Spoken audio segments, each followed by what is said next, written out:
کنیز بے اولاد تھی اور شوہر کے مرنے کے بعد بڑھاپے میں اس نے مرغیاں پال لیں اور انڈے بیچ کر گزارا کرنے لگی۔ تو اکثر دیورانی کے بچے انڈے چوری کر لیتے اور جب وہ دیور سے شکایت کرتی تو وہ کہتا میرے بچوں کا بھی انڈوں پر حق ہے، اور دیور اسے روٹی تک نہ پوچھتا۔ دیور کی بیٹی کا نکاح تھا تو انہوں نے کنیز کی مرغیاں چوری کر کے مہمانوں کو کھلا دیں، تو کنیز وہاں پہنچ گئی تو دیور نے کنیز کو مار کر نکال دیا اور کہا یہ بڑھیا پاگل ہے، کہ تبھی اچانک دولہے نے دیور کو پکڑ کر گھسیٹا تو ان کے قدموں تلے سے زمین نکل گئی، کیونکہ وہ لڑکا، اس نے یہ راز اپنے سینے میں چھپا کر رکھا ہوا تھا۔ وہ یہ راز تو اپنے مجازی خدا پر بھی آشکار نہیں کرنا چاہتی تھی۔ اس کا مجازی خدا جو اس کے ہر راز کا واقف تھا، چھوٹی سے چھوٹی اور بڑی سے بڑی بات وہ جانتا تھا۔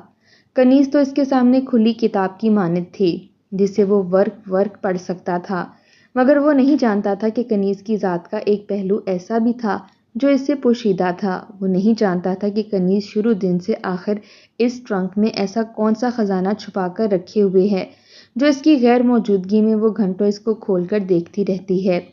کئی بار واجد کے گھر آنے پر اس کی ماں نے شکایت بھی کی کہ واجد دیکھو تو ذرا، تمہاری بیوی آخر اس ٹرنک میں منہ گھسیڑے کیا کرتی رہتی ہے، کون سے خزانے اس نے اس ٹرنک میں چھپا کر رکھے ہوئے ہیں۔ میں اسے آوازیں دے دے کر تھک گئی مگر اس نے میری بات نہیں سنی۔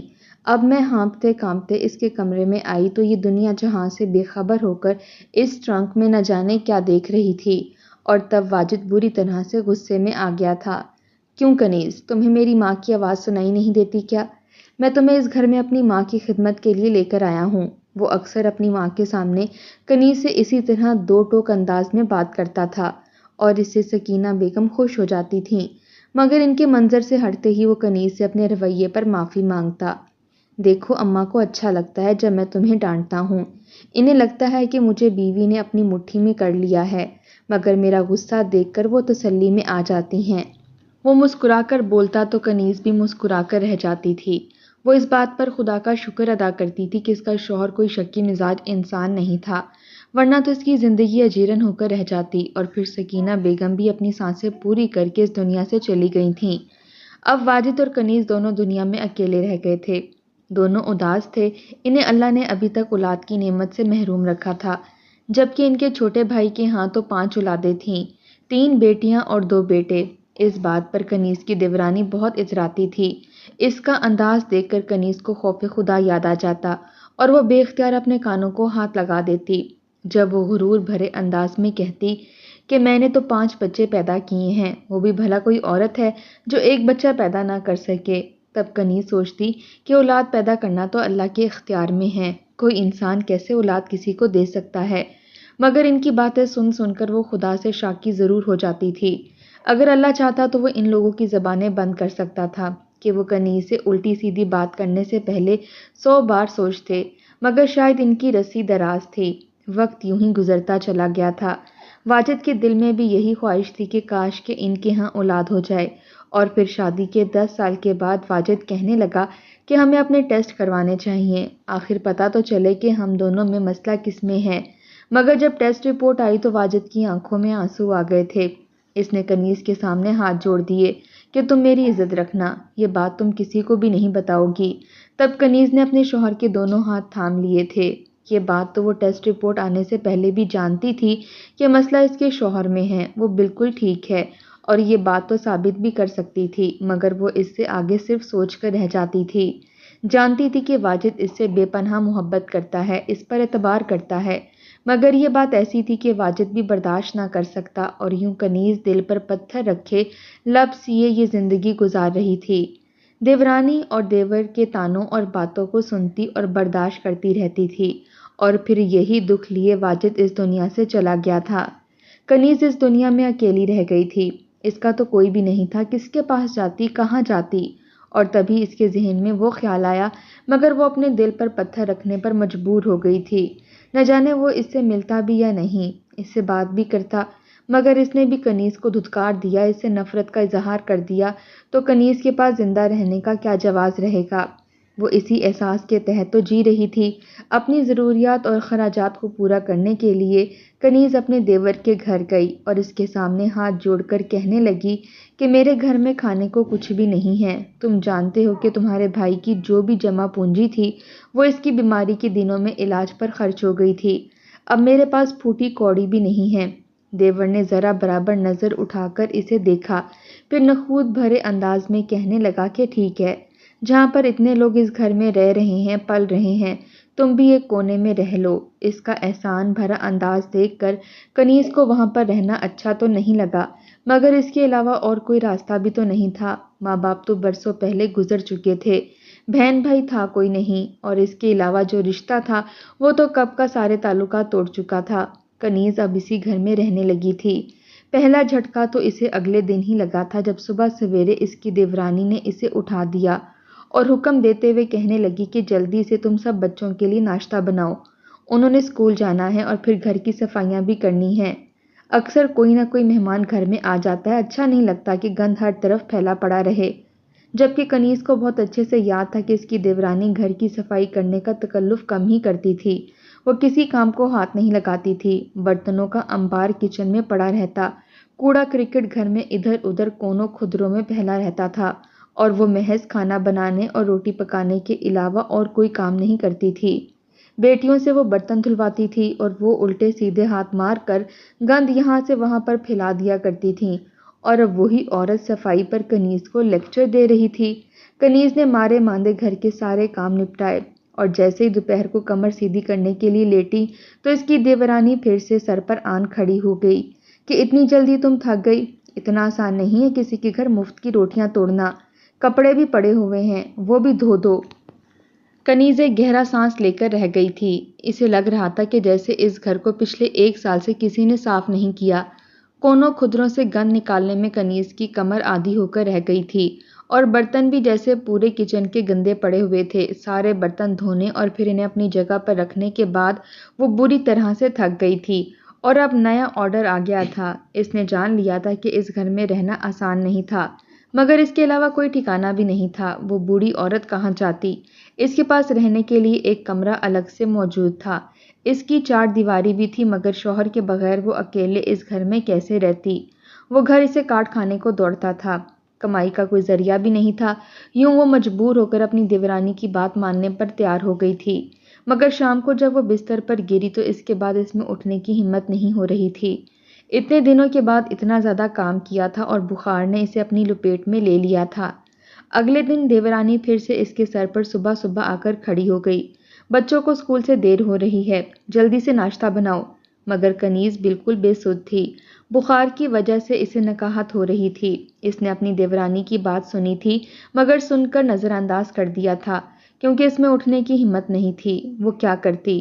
تھوڑی دیر کے بعد دیورانی پھر سے اس کے پاس آئی، مگر کنیز کو اسی طرح سوتے دیکھ کر اب کی بار اس کا پارا ہائی ہو گیا، مگر پھر وہ کچھ سوچ کر وہاں سے چلی گئی تھی۔ شام تک کنیز کی حالت بہت ہی زیادہ خراب ہو گئی تھی، اس کے منہ میں پانی ٹپکانے والا بھی کوئی نہیں تھا۔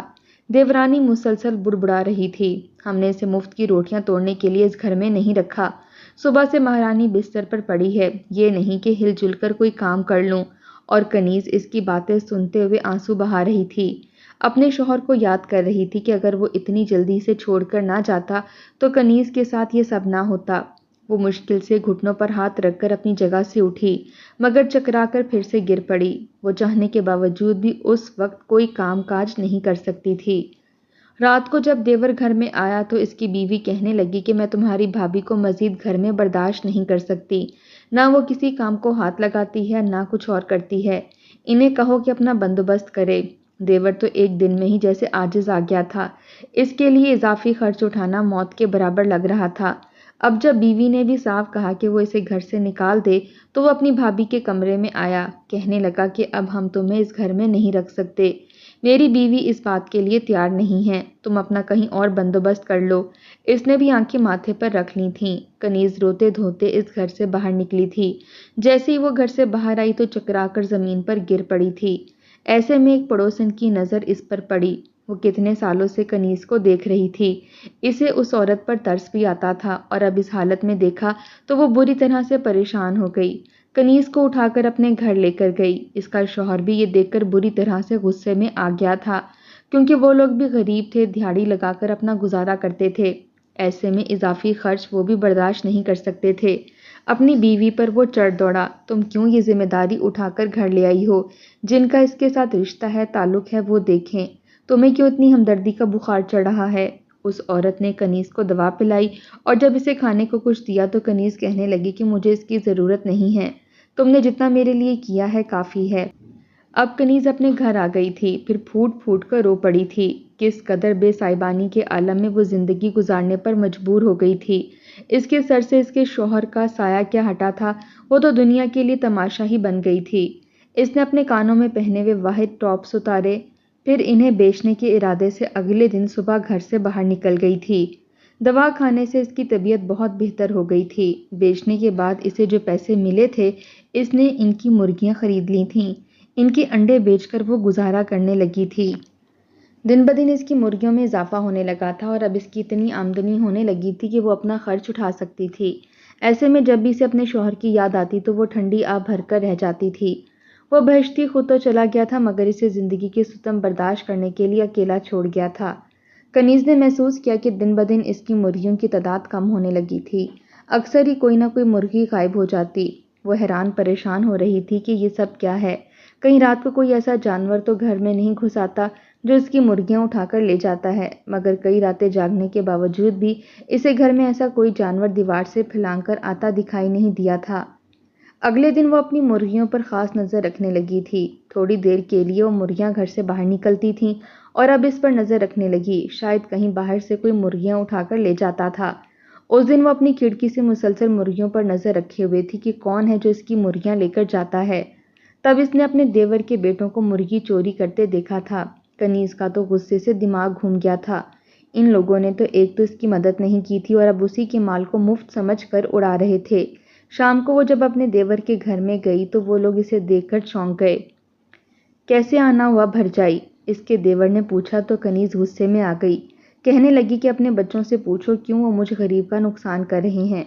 ہر دوسرے تیسرے دن وہ میری مرغی اٹھا کر لے آتے ہیں۔ آخر کیا ہے یہ سب؟ میں مرغیاں بیچ کر اپنا گزارا کر رہی ہوں اور تم لوگ اپنی عیاشی کر رہے ہو۔ دیور سن کر غصے میں آ گیا۔ تم میرے بچوں پر الزام لگا رہی ہو۔ میں نے کبھی اپنے بچوں میں کسی چیز کی کمی نہیں رکھی۔ کسی اور نے تمہاری مرغیاں چرائی ہوں گی۔ جاؤ یہاں سے، میرے بچوں پر الزام نہ لگاؤ۔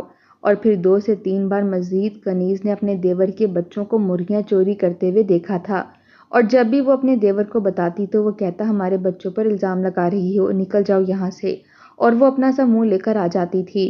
ایسے میں دیور کے بیٹے اسے معنی خیز مسکراہٹ سے دیکھتے، جیسے اسے جتا رہے ہوں کہ تم کچھ بھی کر لو، ہمارے ماں باپ ہمیں کبھی کچھ نہیں کہیں گے، وہ ہمیں کبھی بھی نہیں ماریں گے، کیونکہ شاید انہیں بھی حرام کھانے کی عادت پڑ گئی تھی، اور مفت کی شراب تو ملا پر بھی حلال ہوتی ہے، اور یہ تو مفت کا کھانا تھا، وہ کیوں اسے اپنانے سے انکار کر سکتے تھے؟ ایک دن تو حد ہی ہو گئی۔ اس کے دیور دیورانی نے تو اسے جیسے دودھ میں سے مکھی کی طرح نکال کر باہر پھینکا تھا، جیسے ان سے اس کا رشتہ ہی ختم ہو گیا تھا۔ محلے کی عورتوں کی زبانی سے پتہ چلا کہ دیور نے اپنی بڑی بیٹی کا رشتہ کر دیا ہے اور اس اتوار کو اس کی بیٹی کا نکاح ہے۔ عورتیں اسے کہنے لگیں کہ کیا تم نہیں جانتی، تمہاری تو اس کے ساتھ واحد رشتہ داری تھی اور یہ ایسا سلوک کر رہے ہیں۔ مگر کنیز اپنے دیور کی بیٹی کو دل ہی دل میں دعا دے رہی تھی، اسے ہمیشہ سہاگن رہنے کی اور خوش رہنے کی دعا دے رہی تھی۔ وہ لوگ جو بھی تھے، جیسے بھی تھے، مگر ان کی بیٹیاں بہت اچھی تھیں اور اس سے محبت سے پیش بھی آتی تھیں، مگر اپنی ماں کی ڈر کی وجہ سے اب وہ بھی اپنی تائی سے دور دور رہتی تھیں۔ مگر ان کی آنکھوں میں ابھی بھی کنیز کے لیے اپنائیت نظر آتی تھی۔ جب اتوار کا دن قریب آیا تو تب بھی کنیز بہت ہی زیادہ افسردہ تھی، روتے روتے اس کی آنکھ سوج گئی تھی۔ اس نے مرغیاں جب گھر سے باہر نکالیں تو تھوڑی دیر کے لیے وہ بستر پر سونے کے لیے لیٹ گئی تھی۔ نہ جانے کتنی دیر تک وہ سوتی رہی، کافی وقت گزر چکا تھا۔ مرغیاں گھر میں لانے جیسے وہ گھر سے باہر نکلی تو ہکا بکا رہ گئی، ایک بھی مرغی سامنے نظر نہیں آ رہی تھی۔ وہ ادھر ادھر دیکھتی رہی، مگر مرغیاں ہوتی تو نظر آتیں۔ تبھی اسے اپنے دیور کے گھر کی پچھلی طرف مرغیوں کے پنکھ نظر آئے۔ ان مرغیوں کو ذبح کر دیا گیا تھا اور یہ ساری کی ساری مرغیاں کنیز کی تھیں۔ وہ وہیں پر بیٹھ کر رونے لگی۔ اسے امید نہیں تھی کہ اس کا دیور اس کا اتنا بڑا نقصان کرے گا۔ ایک تو اس نے اس کی مدد نہیں کی اور اب اس کا واحد روزگار بھی چھین لیا۔ وہ غصے سے دیور کے گھر میں داخل ہوئی، کہنے لگی کہ تم نے میرا روزگار چھین لیا، میری ساری مرغیوں کو تم نے ذبح کر دیا، آخر کیوں کیا تم نے ایسا؟ گھر میں بہت سارے مہمان تھے مگر کنیز نے کسی کا بھی لحاظ نہیں کیا۔ شور کی آوازیں سن کر باقی لوگ بھی باہر آ گئے تھے اور یہ تماشا دیکھنے لگے۔ تبھی اس کا دیور غصے سے کہنے لگا کہ یہ میری بیٹی کی خوشیوں سے جلتی ہے، یہ ہم لوگوں پر الزام لگا رہی ہے، دھکے دے کر اسے گھر سے باہر نکالو، یہ پاگل عورت ہے۔ اس سے پہلے کہ اس کا دیور اسے پکڑ کر باہر نکالتا تبھی اس کا کسی نے ہاتھ پکڑ لیا اور اسے زوردار دھکا دیا۔ کون ہوتے ہو میری ماں کے ساتھ ایسا سلوک کرنے والے؟ اور تب اس کی بات سن کر سب لوگ ہی ہکا بکا رہ گئے تھے۔ اس کی دیورانی کی آنکھیں پھٹی کی پھٹی رہ گئی تھیں۔ کیا بیٹا، تم اس پاگل عورت کو اپنی ماں کہہ رہے ہو؟ اب کی بار وہ غصے سے چلانے لگا، ہاں یہ میری ماں ہے، یہ ماں جس نے مجھے جنم دیا مگر مجھے چھوڑ کر ہمیشہ کے لیے چلی گئی۔ کسی کو سمجھ نہیں آ رہی تھی یہ سب کیا ہو رہا ہے مگر کنیز کی آنکھوں سے آنسو لڑیوں کی صورت بہہ رہے تھے۔ کنیز اس وقت محض 14 سال کی تھی جب اس کے ابو نے اس کی شادی افضل کے ساتھ کر دی تھی، مگر افضل نشائی تھا اور وہ اپنی بیوی کی ذمہ داری اٹھانے کے قابل نہیں تھا، نہ ہی وہ ان ذمہ داریوں کو ذمہ داری سمجھتا تھا۔ اس کا بڑا بھائی بے اولاد تھا، اسی نے ہی افضل کی شادی کی تھی اور وہ اپنی بھابھی کا بہت خیال رکھتا تھا، اسے حوصلہ دیتا کہ سب ٹھیک ہو جائے گا اور پھر اسی طرح سے 2 سال کا عرصہ بیت گیا۔ کنیز کو اللہ نے ایک بیٹے کی نعمت سے نواز دیا تھا، وہ بہت خوش تھی کہ اس کے قدموں تلے جنت ہو گئی تھی، اس کی زندگی مکمل ہو گئی تھی، مگر اپنے بچے کا خرچہ پورا کرنے کے لیے اسے دوسروں کے آگے ہاتھ پھیلانا پڑتا تھا، کیونکہ اس کا شوہر ایک نشائی تھا، وہ اس کی ضروریات پوری نہیں کرتا تھا تو بچے کی ضروریات وہ کیسے پوری کر سکتا تھا؟ ایسے میں افضل نے اس سے وہ بیٹا گود میں لے لیا، اسے کہنے لگا کہ ہم لوگ ایک ہی گھر میں ہیں، تمہیں جب اپنے بیٹے سے ملنا ہو تم اس سے پیار کر سکتی ہو۔ مگر کنیز بری طرح سے رو پڑی تھی، اس کے لیے اپنے بیٹے کے بغیر رہنا ممکن نہیں تھا۔ جب بھی وہ روتا تو وہ بے چین ہو جاتی تھی اور پھر اسے خود کے ساتھ لگاتی تو وہ بھی بلکتے ہوئے خاموش ہو جاتا تھا۔ انہی دنوں ایک دن افضل جب گھر آیا تو وہ بہت غصے میں تھا، وہ کہنے لگا کہ میں بہت بڑی رقم ہار گیا ہوں، اس وجہ سے اب میں تمہیں بیچ رہا ہوں۔ خدا کی کرنی ایسی کہ افضل کا بڑا بھائی اس وقت گھر میں تھا اور وہ لوگ جن کو اس نے کنیز کو بیچنے کا عہد کیا تھا وہ لوگ بھی گھر سے باہر کھڑے تھے اور افضل کا انتظار کر رہے تھے۔ ایسے میں افضل کے بڑے بھائی نے ان لوگوں کو پیسے دے کر معاملہ رفع دفع کیا، اسے کہنے لگا کہ یہ تمہاری بیوی ہے، تمہاری عزت ہے، تم اس کے ساتھ ایسا کیسے کر سکتے ہو؟ مگر تب کنیز بری طرح سے ڈر گئی تھی، وہ اب اس گھر میں نہیں رہ سکتی تھی۔ اس نے اپنے ماں باپ کو یہ ساری بات بتائی تو وہ بھی کہنے لگے کہ ہم غریب ہیں مگر بغیرت نہیں، ہم اپنی بیٹی کی عزت کو داؤ پر نہیں لگا سکتے، اور یوں 16 سال کی عمر میں طلاق کا داغ لے کر ماں باپ کے گھر آ گئی تھی، مگر ان لوگوں نے اس سے بچہ چھین لیا تھا، کہنے لگے کہ اب اسے ہم ہی پالیں گے۔ کنیز کے ماں باپ بھی کہنے لگے کہ تمہارے آگے لمبی عمر پڑی ہے، ایسے میں ہم بچے کی ذمہ داری نہیں لے سکتے ورنہ تمہاری دوسری شادی کرنے میں ہمیں مسئلہ ہوگا۔ کنیز کے جتنے بھی رشتے آتے جب انہیں معلوم ہوتا کہ وہ پہلے سے شادی شدہ ہے تو وہ اس کے کم عمر ہونے کے باوجود بھی دوبارہ پلٹ کر نہیں آتے تھے۔ تب اس کے ماں باپ نے یہ فیصلہ کیا کہ وہ جس کے ساتھ بھی اس کی شادی کریں گے اسے یہ حقیقت نہیں بتائیں گے، اور پھر کنیز کی واجد کے ساتھ شادی کر دی گئی۔ مگر واجد بھی ایسا تھا کہ کنیز چاہنے کے باوجود بھی اسے کبھی یہ نہیں بتا سکی کہ وہ ایک بیٹے کی ماں ہے، وہ اپنے بیٹے کو واپس لانا چاہتی تھی۔ ساری زندگی وہ اپنے بیٹے کے لیے ترستی رہی، ساری زندگی بے اولادی کا طعنہ برداشت کرتی رہی، باوجود اس کے کہ وہ ایک بچے کی ماں تھی اور اب وہ بیٹا اس کے سامنے کھڑا تھا۔ آپ مجھے کیوں چھوڑ کر گئی ماں؟ آپ جانتی ہیں کہ میرے لیے آپ کے بغیر رہنا بہت مشکل تھا۔ سب لوگ کہتے ہیں کہ تمہاری ماں بے وفا عورت ہے، وہ اپنے باپ کے ساتھ نبھا نہیں سکی تھی۔ تب کنیز کو جیسے اپنے کانوں پر یقین ہی نہیں آ رہا تھا، سب جھوٹ بول رہے ہیں بیٹا، اور اس نے پھر اپنے بیٹے کو ساری بات بتائی کہ کس طرح سے اس کا باپ نشے کا عادی تھا اور کیسے ان لوگوں نے اس کے بیٹے کو اس سے چھین لیا تھا۔ وہ روتے ہوئے کہنے لگا کہ تم نے بہت دکھ دیکھ لیے ہیں، اب میں تمہیں اکیلا چھوڑ کر نہیں جاؤں گا ماں، میں اپنے ساتھ لے کر جاؤں گا۔ وہ اپنے تایا کی طرف مڑا، آپ نے تو مجھے کہا تھا کہ میری ماں ایک بری عورت ہے جو نبھا نہیں سکی، اور اب وہ سب نظریں چرانے لگے تھے، اور اس کے دیور اور دیورانی جو ہمیشہ اسے بے اولادی کے طعنے دیتے تھے اب ان کا بھی حیرت سے منہ کھلا کا کھلا رہ گیا تھا، انہیں یقین نہیں آ رہا تھا کہ یہ سب کیا ہو گیا ہے۔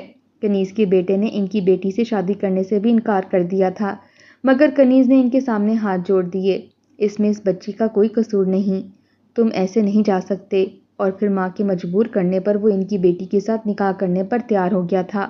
اس کے دیور اور دیورانی شرمندہ ہو کر نظریں چرا رہے تھے کہ کل تک جو اس عورت کے ساتھ زیادتی کرتے رہے آج اسی عورت کی وجہ سے ان کا تماشا بننے سے بچ گیا تھا۔ انہوں نے کنیز سے معافی مانگی۔ کنیز نے کھلے دل سے انہیں معاف کر دیا تھا اور پھر وہ اپنے بیٹے کے ساتھ رہنے لگی تھی۔ اس نے کسی بات کا بدلہ اپنی بہو سے نہیں لیا تھا۔ اس کے ماں باپ نے جو بھی کنیز کے ساتھ سلوک کیا، اس نے انہیں معاف کر دیا تھا اور کبھی اسے یہ بات نہیں جتائی کہ ان لوگوں نے کنیز کے ساتھ برا کیا۔